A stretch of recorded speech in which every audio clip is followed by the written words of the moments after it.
Have you ever wondered what makes a disposable diaper absorbent? Melt-blown fibers. These tiny plastic fibers have many uses, and this technology has made a big difference in our lives.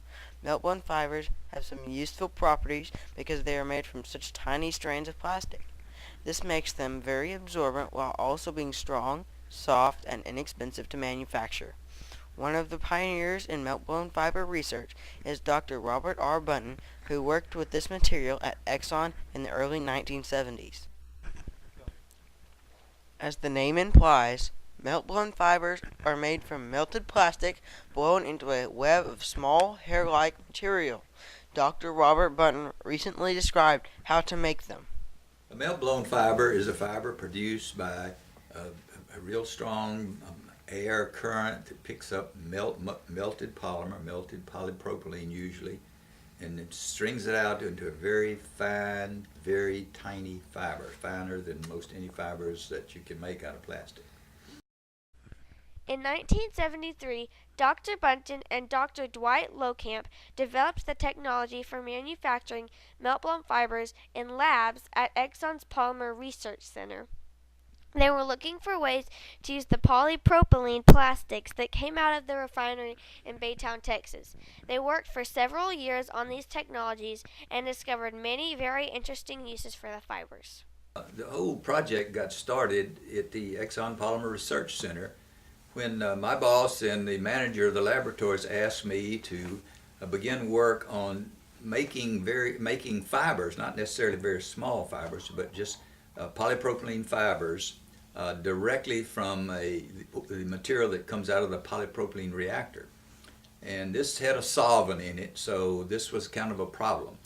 And I had been looking through the literature in the library and came across an article in one of the journals there, one of the encyclopedias there, about work that was done some years before this in the Naval Research Laboratory, where a gentleman there had been able to make small plastic fibers using air to blow them into small fibers. But what did happen while I was after the first experiment was that the solvent all went away and left just the polypropylene behind, and it heated up and then blew out in a fiber web. Looked like in a fiber web like a spider web of super fine fibers.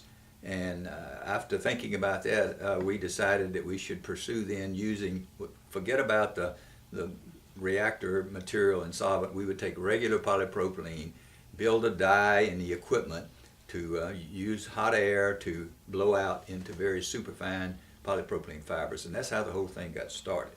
There were several key people who worked on this project. Of course, I was the one who first did the first test, but then we had Mr. Dwight Locamp, Mr. John Harding, who were engineers there, who were very instrumental, and then the technicians were Pete Keller and Leroy Jennings and several others who all went together to develop the technology and to carry out the licensing program. Once melt-blown fibers were developed, Kimberly-Clark, the huge consumer products company, was able to make diapers that were way more comfortable and absorbent than cloth diapers. The new technology led to improvements in products such as Huggies and Loves. This made life much easier for young mothers. One of the major uses for these fine fibers was as a component of diapers and sanitary products, because they were so fine they could be very absorbent after they had been treated with a wetting agent so that they would be able to take up the liquid. Because they were so fine and soft, they could hold a lot of liquid and still be very comfortable to be worn. With thick, fluffy padding to help keep babies drier and more comfortable than ever. New, more absorbent Huggies diapers. Professor, you're a genius.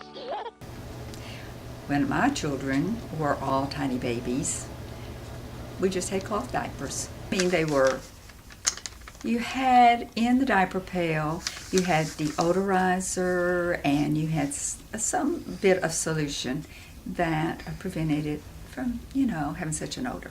Yes, I do think that disposable diapers have been a great innovation. I really do. With responsible usage in people. But I think it has freed Mom quite a bit, because she doesn't have to do the labor intensity of washing diapers. And just as an aside, being a very young mother with my cloth diapers and my first baby and being very diligent, the first week or two I tried not only to wash and dry the diapers, I tried to iron them. And so I didn't do that anymore. Now, in today's world, moms don't even have to consider ironing diapers for their babies because it's all so easy for them. So that's a very good thing. And I think, again, for the baby, because, with the composition of today's disposable diapers, I think it does a lot to protect the baby from diaper rash and from, the wetness that maybe the old diapers, cause for the babies. So, as an innovation, yes, I think it was a good innovation. Another use for melt-blown fibers is to soak up oil spills. The unique properties of these fibers allow them to absorb oil even when it's on water. Melt-blown fiber materials have been used to clean up oil spills all around the world. Another big use for melt-blown fibers even today was in the pickup of oil spills, because it is so soft and has such small fiber size.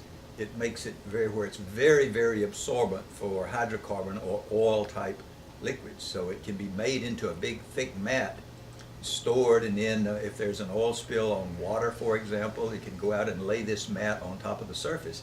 It absorbs the oil directly into it because of the small pores that are generated by the small fiber size, and then a machine will come pick up the absorbed product and take it to be disposed of by burning. The melt-blown fiber technology is also used to make battery separators. The small spaces between the fibers are perfect for separating the two sides of a battery while letting the electricity flow through. Another one of the very early uses of the melt-blown fiber was to make battery separators.